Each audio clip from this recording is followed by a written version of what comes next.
Hey, what's up guys, aarava here, and welcome back to my F1 2020 My Team Career Mode, and this is the start of Season number 3. If you guys did miss the video uploaded yesterday, the pre-season video, then check that one out before you see this one, because you'll get clued up on everything there is ahead of this season. The driver transfers, our brand new car with a new engine supplier in the form of Renault, and of course signing our new teammate, 100 rated Max Verstappen, going into this third season of ours. And of course, it's an important season. We are the reigning Constructors Champions, but I'm coming into this one wanting revenge as I lost out to Charles Leclerc in Season 2 for the Drivers' title by one singular point. So I mean business this season. I want to try and get that Drivers' title and of course, try and help the team defend our Constructors Championship. I'm sure we can with Verstappen, but he's going to push me hard. Leclerc, I'm sure he's still going to be very rapid going into this year. And then you've just got all the other players. There's no regulation change, so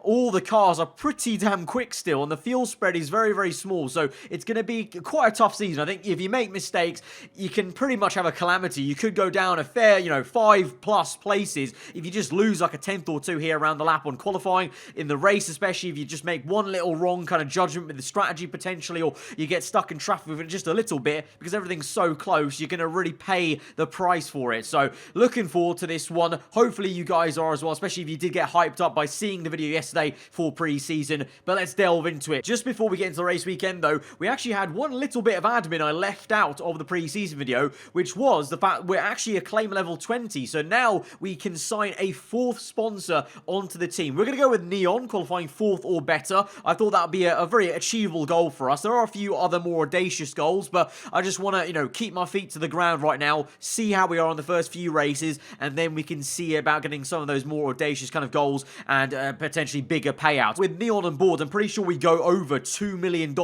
earned just for having these sponsors, and that's before we get to obviously the goal bonuses for every single race weekend. So there's gonna be a lot of cash flowing. We're gonna need it, to be fair, because the last few Spec 3 upgrades for all these HQ facilities are quite pricey, talking 12 million plus for most of the performance ones, but we're gonna need that. We can't really relax, and the end of last season really showed that. Leclerc coming out of nowhere, dark horse, just dominated the entire second half of the season and just snatched the title out of my hand essentially after we were leading for such a long time. But that is in the past, that's behind us. It's a new season, as you can see. New overalls, new liquor paint on the car, new very, very decent teammate on the right hand side, and I'm raring to go. Let's get into this race weekend. We head straight into qualifying for the Australian Grand Prix. Of course, there's not much now these days to show you in practice, so we're going to delve straight in. And of course, for the first time, we've changed our engine supplier. We've moved from Honda to Renault, of course, as we got that awesome deal as we showed in the pre-season video yesterday. So it's a different kind of sound, and I love it. I really do love the Renault sound on this year's game. Really throaty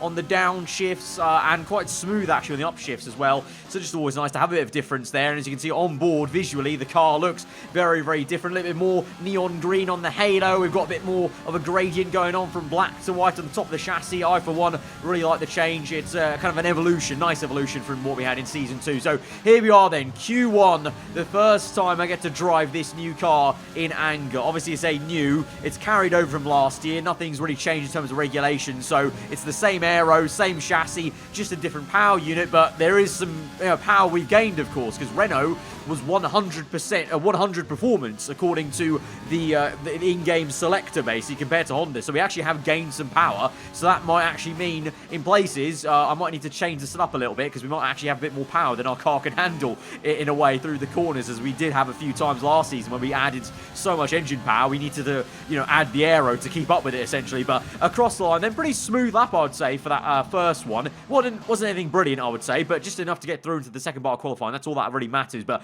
Verstappen then showing his cards early in P2, just behind Lewis Hamilton. Ricciardo and Sainz up there, of course, our former teammate, now back at in the Red Bull family as it is, but in the actual Red Bull team alongside Ricciardo. Very, very odd to see that. Of course, you've got De Vries in the Ferrari car alongside Leclerc after Vettel retired in our Season 2 save. So we all make it through. A little bit of a shame for the Renault man, Matsushita, that didn't make it through. As I said, the Renault Works team really did impress me at the end of last season, so a bit of a shame to see him kind of fall at the first hurdle in on Saturday here in his first race weekend. But Sometimes that's just the way it goes. You need to build up the confidence in the first race. It really is kind of always odd in the first race weekend. You know, you kind of get that vibe of there's some unreliability. Everyone's a little bit rusty. Even the AI on the game. Like, I'm not just saying that because it's like real life. In the game as well, I feel like there's that bit of, you know, mystery about what they are going to do. You know, we don't know if Leclerc is going to be that same alien-like 100 rated driver he was in Abu Dhabi for most of Season 2 in that second half. I don't know what Verstappen's going to drive like.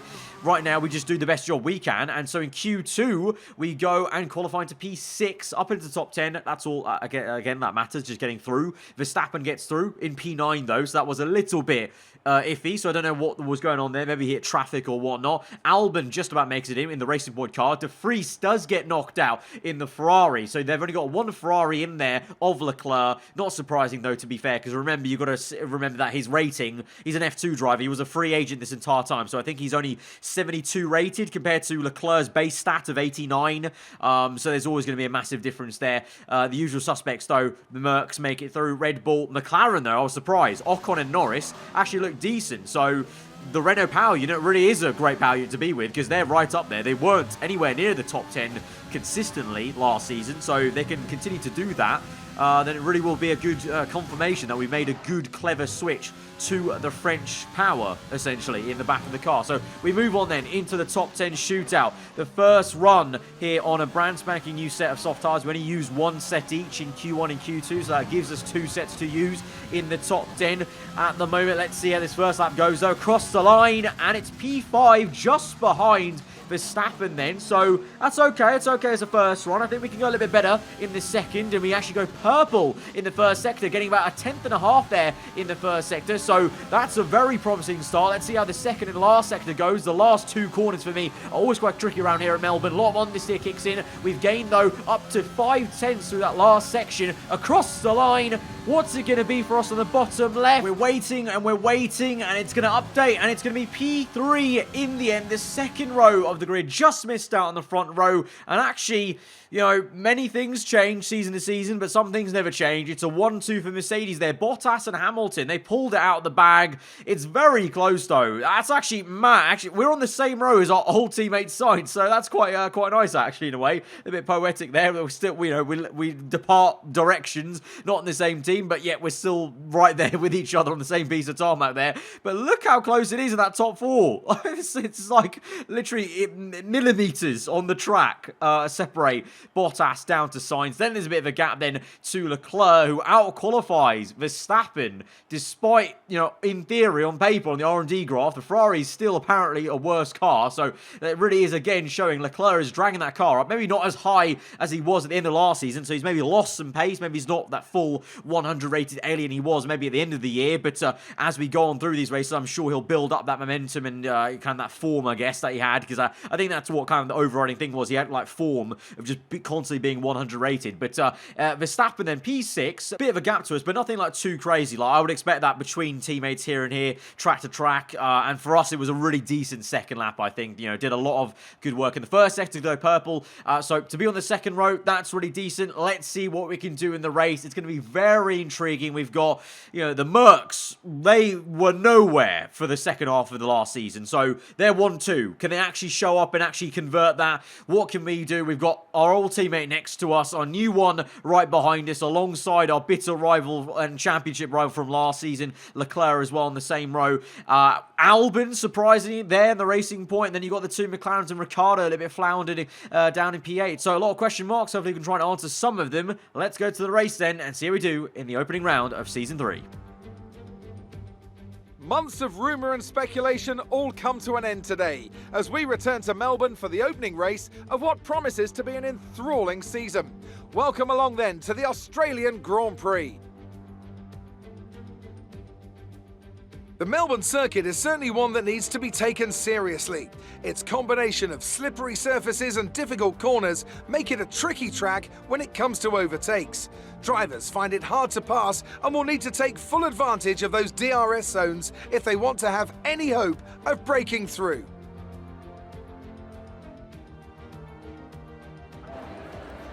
A new season then, a clean slate where anything could happen. Anthony Davidson is with me today as we get another year of Formula One underway. We're into those tense few minutes before the first race then. Everyone's a little bit nervous about reliability. They haven't been running in the hot, turbulent wake of other cars in practice, and they've not been pushing at 100% for long durations. Let's hope no one has to deal with any nasty surprises. Before we begin, let's take a quick look at the grid lineup for today's race. Good job yesterday from Valtteri Bottas. The Finn starts from pole position, and it's Lewis Hamilton alongside. Moving on to the rest of the grid, we have the owner driver, Sainz, Charles Leclerc and Verstappen, Albon, Ricciardo, Norris and Esteban Ocon, Russell, De Vries, Daniel Kvyat and Gasly, Giovinazzi, Stroll, Nobuharu Matsushita and Kevin Magnussen, Perez, Aitken, Grosjean and Nicholas Latifi.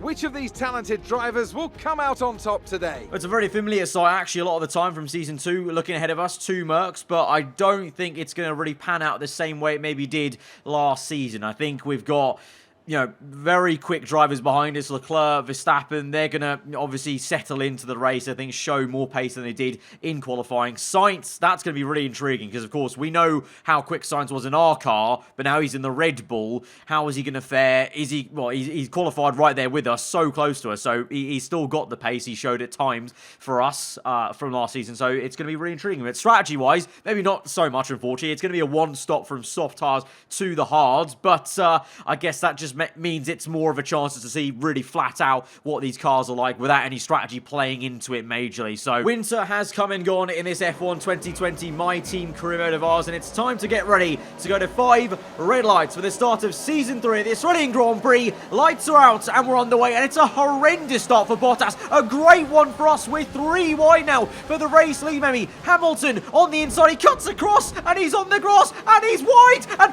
oh, what? Max Verstappen has come out of nowhere and overtaken everyone for first, but he was P6 on the grid. Sainz now on the inside. We try and squeeze him. He forces us deep into the corner. Bottas comes back in. Bit of contact. Bottas has got damage on the front wing on the left-hand side. Sainz battles up into P2. The Merc has to back out of that. We can overtake him. Surely get back up into P3. He's got major damage on the front wing element there on the left-hand side. On the outside we go, sliding through with a bit of oversteer, and we're back up into P3. But my word, what a race start. It's Verstappen that leads the way. Our brand new 100 rated teammate leads the way from our old teammate Carlos Sainz in the Red Bull car. Then it's us in P3, Bottas, Leclerc, Norris I think then. But let's have a look then at this start. Electric one from myself and Hamilton to pull alongside Bottas, literally 3 abreast into turn 1 for P1. But then what on earth was this from Lewis Hamilton? He really has lost his mojo in this career mode of ours. He was absolutely nowhere for most of Season 2. I think he got less wins than Bottas last season in this career mode. And now he's just continuing the form he had last season, which is no form at all. He goes across, kamikaze dive, and he just puts it in the gravel and on the grass, and he's down to last place now. Bottas had a really bad start. No shock there, to be honest, but down the inside, and you can see I kind of got taken wide by Hamilton's dive, so I kind of pinned in Bottas, so that was my kind of fault for him, but he got the damage off Sainz then, I think, because here is the dive then from Sainz. Look at that. Oi, oi, oi. Very brave stuff there from the Spaniard. And then that bit of contact, that subtle bit of contact between the Merc and the Red Bull was what did it for Bottas with the damage on the front wing, because I don't think he got damage into turn 1. But a major good move there from Sainz to catch us a little bit unawares. I tried to squeeze him, but he just had none of it. But then look at this. This is got to be one of the best starts I've ever seen from an AI car. Verstappen down in what was P6, was it? He overtakes 1, 2, 3, 4, 5 cars, and he's up into P1. Absolutely amazing. The perfect start you could want from that situation. So here he is then. The Dutchman in our new car leads the way at the first round. Then it's our old teammate Sainz in second place. And then it's us in third. Bottas from Leclerc. Bottas has that damage and he's still continuing on. So he's going to try and stay out. But I don't know how much longer he's going to be able to keep behind a very quick and rapid Leclerc in that Ferrari. Then you've got Lando Norris. Albon in the Racing Point car, then Ocon. So the two McLarens doing really decently there. They both got ahead of Ricciardo and stayed ahead of him. Albon as well has got Ricciardo. Ricciardo's really not doing too well in that second Red Bull compared to his newer teammate Sainz. And then behind him, you've got Nick de Vries, the new junior, obviously replacing an outgoing Sebastian Vettel, trying to find his feet. I won't judge Nick too much, to be fair, at the start of this season, because of course, as I said, he's an F2 driver, so he still needs to earn some rating and get some experience under his belt. So it's early days for him. But back to our race then. So much action so far. We're only on lap number 3. Verstappen goes purple, then Sainz, then me. This is awesome to see. This is amazing. Us three pushing each other so hard. Purple, purple, purple. You love to see it. I'm actually in awe. This is so poetic. Like, honestly, our new teammate, our old one, and then us. And then you got Leclerc, who's probably going to overtake Bottas soon. So the top 4 could be like the top 4 that are all included, basically, in my little kind of story here we've got going in my team. You know, my championship rival from last season behind me. It's just... yeah, really, the way this race has started, I honestly, I was a bit gobsmacked in the cockpit whilst driving that it came to this scenario, but we're going to try and change the order here. We need to try and get Sainz because I think we should have better pace. The Red Bull car, you know, on paper is not as quick as ours, so we should be able to overtake him. And then I want to go chasing after Verstappen, and it could be, at the first time of asking, a very tasty teammate battle for the race win and to try and secure a 1-2 for the team, dare I say. Let's see as we now go for the move on Sainz to the inside, and we're going to get the elbows out as much as we can, like he did to us when he overtook us on lap number 1, and we got it to the inside, nice and easy, up into P2. Now we try and settle down, not do too much of that, lock up on the front tyre in the last sector, try and settle down and get our head down and close this gap up. 2.6. It will be difficult though, and it is. Lap number 6. Here we are then. The gap is 1.9, so few laps have gone by. We've not really made a massive dent into Verstappen's lead there. We've got Alexander Albon that's just been disqualified out of this Grand Prix, and actually underneath, whilst I was talking about myself versus Verstappen, my engineer just told me that Sainz has a mechanical issue. So how about that? The very car that Verstappen vacated after his 6 DNFs last season to join us, that same car has got a mechanical issue first race of the season. You can see why it was a very good move career-wise for Verstappen to maybe leave, and maybe a little bit annoying for Sainz to enter a very unrivaled car. I don't know, it's very, very odd to see that Red Bull car so bad, but there you are then. But this is why Albon got disqualified. Bit of a kerfuffle there in the traffic, and he get kind of, you know, spun round. And then here I think he takes his time too much to kind of turn himself around with the lack of a 3-point turn or whatever. So that's why Albon gets disqualified in the first race. Very harsh there by the FIA, but it's nothing to do with us, of course. We weren't even anywhere near Albon, so it's nothing to me really as we focus up on trying to close this gap, and we are now closing it. We're making some progress as the tyre wear kicks in. Our pit window opens, and Verstappen is definitely feeling that tyre wear as we're now well within 1 second. We've got DRS for the very first time. I even forgot to activate it because I didn't realise I had it on this back straight, but we're going to pit in on this lap. Interesting that we've got the first call. Obviously, to be fair, I am the team owner, but I would have thought maybe the engineers may have tried to get Verstappen in, and he's clearly struggling with some tyre wear, so maybe can we make an undercut work? It'll be interesting to see where we feed out. That'll be very important. If we get held up by any cars on this outlap after this pit stop, then the undercut won't really work for us.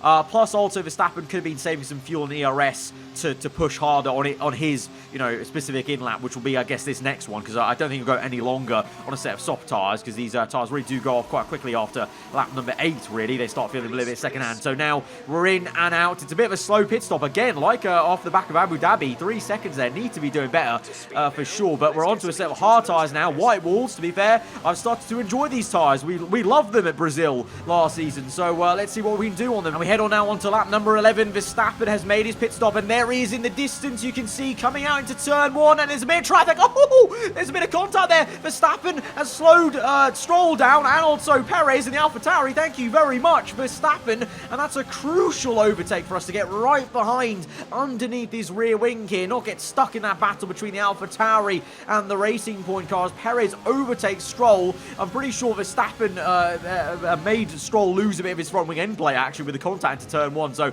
that's a bit unfortunate for the Canadian. But here we are then. And thank you. I mean, we said thank you to Kevin Magnussen in real life at the Italian Grand Prix just gone for giving us an absolute banger of a race. Well, thank you very much, Kevin Magnussen, for slowing up Verstappen so much. We're right underneath him here, and we could go for a move maybe. DRS is available to us. Overtake mode, rich mix. We're in low fuel, but we'll just go for it now and try and worry about the fuel later. We go to the left-hand side, try it around the outside, doesn't quite work, and we actually go too wide in the dirty air of Verstappen. Maybe should have thought about the move to the inside, but it's very tricky because you get pinched in there, so have to recompose ourselves. Verstappen's lead goes back up to over a second with that little off I had at the exit of turn 1. So right now it's still a 1-2, but he leads the way. Then it's Sainz in third place, and he's still carrying that mechanical issue, so he's not as fast as he should be, but he's onto a set of soft tyres, so he's doing a 2-stop today, which is very bizarre. I don't know if the Red Bull team, it looks like they don't have the tyre upgrades on the chassis front of their R&D tree to make a 1-stop work, because especially if you're carrying a mechanical issue, I would definitely try the 1-stop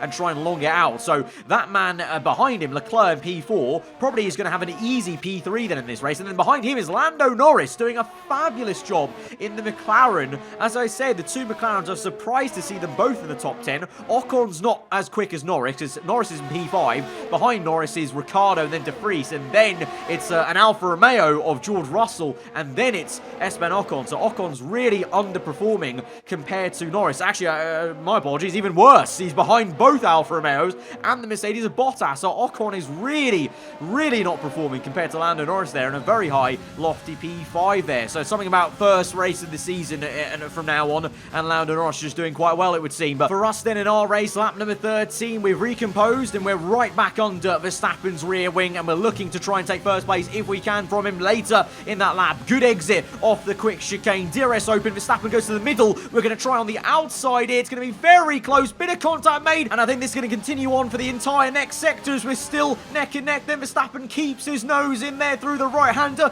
into the left. He's going to have a look on the outside. We're usually quite poor here compared to the AI, and there you go. Verstappen's able to rotate the car much better on that left into the right last corner with second place. He gets DRS for some reason because he was, I think, behind me at the detection points. That's a bit unfortunate, so just using ERS to try and keep up, trying to have another look on the outside, but this is 100 rated Verstappen, remember, and he's defending very well. But the outside, we've tried it 3 times, hasn't worked. Can we try the inside now this time round, just deploying all the ERS we can, and we make a lunge, lock up at the front right again, banging sidewall to sidewalls on the tyres there, the long way round through the left. We're going to try and get the power down as early as we dare, leave him some space. Of course, he is our new teammate, so we need to have that respect for him, and with that, he actually undercuts us and switches it back to the right-hand side.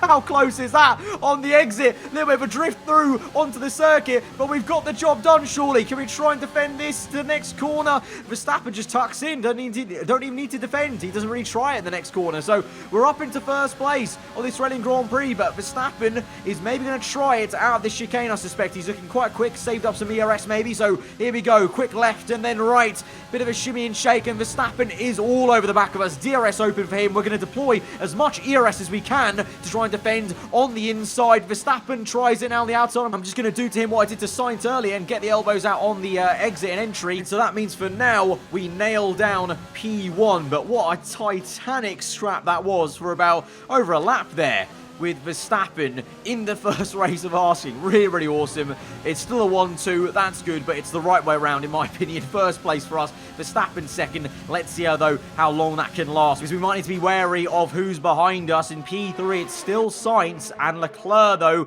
is closing up to us. At this stage, I still think Sainz is carrying some sort of issue, potentially, or may just be tyre wear now. That's paying out for Leclerc here, because he's on, obviously, the hard tyres. Sainz on the softs. Around the outside they go. Remember, in real life, these two are going to be teammates next year at Ferrari, but Leclerc trying to go around the outside of Sainz in the Red Bull. This is in our little universe here of my team career mode, and Sainz is able to defend successfully for now, but for how much longer? Because Leclerc surely is looking in fitter condition. The tyre wear, the advantage, but also himself as a driver, you know, literally, as I said so many times, he was an alien last season, so surely he's carried over that momentum into this one. I'd be surprised if he didn't. He's the reigning Drivers' World Champion, remember, into this season. Can he make the move on Sainz, though? On the outside, the Red Bull is defending for its life, and he's actually going to keep this. He's doing so well. The two are still neck and neck now for nearly half the lap. This is their battling, and Sainz still pulls out. He still maintains the P3. So he's doing a great job, albeit for nothing, really, because remember, he's going to pit eventually, but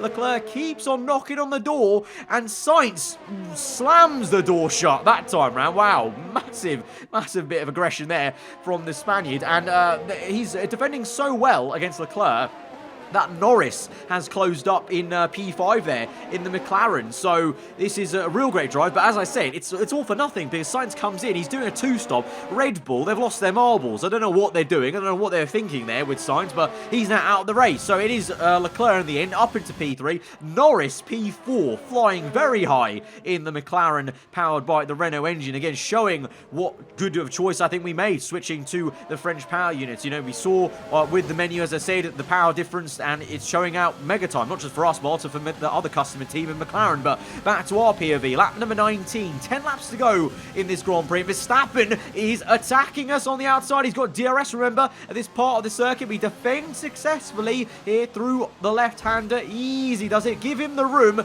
but still obviously maintain that first place as hard as we can. But the thing is, we need to play this smart. If we keep on fighting like this, Leclerc is only 5 seconds down the road. Lap 20, Verstappen is still hounding me, so I actually let him go on purpose because he needs to get a move on. I don't know why he's so slow on the exit. I'm almost pushing him through the corner, but he needs to go a lot faster because if he wants to overtake me, fair play, go for it, but you need to then get, actually show the pace you're wanting to show me basically in this race, because what needs to happen here is essentially we need to work together now to get away from Leclerc, because if we kept on battling like that, if I kept defending against him like that, we would have lost all the advantage to Leclerc, and we could potentially get into a scenario where we lose this 1-2, which I don't want to do. I don't want to make the same mistakes we've done in the past with this team in Season 2, so that's exactly what we did. By the time we get through to lap 25, the gap is now 4.4, so we've really grown that gap enough now with 4 laps to go. I think that's healthy enough for us to now go and try and attack Verstappen and try and get the race lead back, which I'm confident at, because it doesn't look like he's doing too well on these hard tyres, and I'm actually, again, like Brazil, I'm actually feeling them quite nicely. I can lean on them quite nicely. There's no tyre temps issues compared to in the first stint, so now's the time to attack him, get the first place back if we can. So here we are then, lap 25, like I said, you can see the gap there, 4.4 to Leclerc, so this is the time to make the move. Verstappen is so slow in a straight line, so I think he might have run out of ERS maybe for this portion of the race. Maybe he's a bit too frivolous with it earlier on, so here we go, ERS, DRS open, and we fly past him up into first, and we can actually make the apex for the next corner. So it's a 1-2 still, but now we're back in the lead. Verstappen second, and now crucially we've got that little buffer to Leclerc where it's now calm. I don't think we'll have an issue with him coming up to us and overtaking one of us and ruining what could be a very, very great start to this season. And on lap 28, you can see on the top left, Verstappen is actually really slow now. I don't know what it is. Tyre wear, like I said, run out of ERS maybe, I don't know. Maybe just winding down at this Grand Prix. I don't know what it was, but he just lost so much pace from the moment I went for that overtake on lap 25. You saw how much I closed it up on him at this point in the circuit on lap 25, but as soon as I overtook him, he just kind of dropped even more pace, and it's actually a little bit worrying in a way, because he's only now a second or a bit ahead of Leclerc. By the time we get to the last lap of the Grand Prix, here we are then, the last sector, we're going to come through to win this race then, but Verstappen is 1 second behind me, and then Leclerc is only 8/10 behind him, so we're actually all in the same camera shot here, in the same bit of the track really, so it's going to be such a close race result finish, but we come through round the final bend to win the first race of the season, the Australian Grand Prix, our third win ever in the My Team career mode. That seems like a bit of a crazy stat, to say that we've won a Constructors' Championship with this team. This is only our third win ever in this entire career, but it makes it feel that much more sweeter really. First place and a 1-2 for the team with Verstappen in second. Perfect start. A great race then, and a fantastic victory here at Albert Park. Tell me, Ant, how did they manage to achieve this win? I think that smart tyre management on track and very smooth driving definitely assisted in their victory today. That combination meant they got the absolute maximum out of their tyres at all times. The faces on our top three look so incredibly happy as they make their way up to the podium. A much-deserved victory and a brilliant performance from them all. It has been a long while since that Canadian Grand Prix in Season 2, since we've seen this animation. Ourselves in first place, Verstappen in our new colours in second place. 1-2 for the team. Leclerc, my championship rival from last year, in third place. So quite a fitting podium, really, in terms of, you know, the two drivers I was considering to sign were the ones that ended up on either side of me on the podium. Very, very nice. I mean, this entire first race of the season really has been a bit of poetry and quite lovely to see. It was a shame to see Sainz go down the order because of that weird two-stop, but at the very start of that race, it was a bit of a madness. Not just with the Mercs, but just seeing, you know, Verstappen first and him second for the most part of that first part of the race. But yeah, championship-wise, then obviously we lead the way. It's in the drivers is the same as the race results. Constructors-wise, we start off with a decent cushion to Ferrari here in the first race, but it's so early days, so I'm not going to really talk about championship order really yet. It's you know, McLaren are there in P3, but let's see if they can hold on to that, because Mercedes had an absolute calamity of a Grand Prix. Bottas only scored their only points. Hamilton 0 points on the board. Red Bull as well had a mare with strategy. Alfa Romeo had a pretty decent one with 4 points on the board, so can't knock them. And AlphaTauri, I'm a little disappointed with them because they were actually a little bit better last season at the end of it. So interesting to see. First race, always chaotic, and it was this time as well. So guys, if you did enjoy that episode, then be sure to smash that like button. Let me know what you thought in the comments below. If you're new around here, then do get subscribed for weekly Formula 1 content. I've been aarava. I'll see you guys next time. Goodbye.